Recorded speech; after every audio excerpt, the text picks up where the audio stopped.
Sa natutunan ko ang halaga ng aking buhay, binago ang mga gustong gawin, paulit-ulit tinanong ang sarili sa harapan ng salamin. Pinalaya ko ang tunay na salarin, hinayaan kong matutunay niya kung paano ba itama ang mali.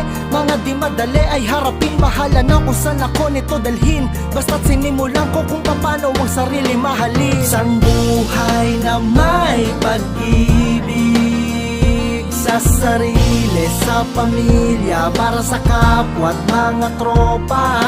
Yan ang kailangan ko. Kailangan mo, kailangan niya, kailangan nila, at ng buong mundo. Natuto ng sarili mahalin at gamitin sa tama ang pagkataong matalim ang bawat aral. Pwede ba ilayo mo sa akin to? Ayoko makita ito, maita ulo ko.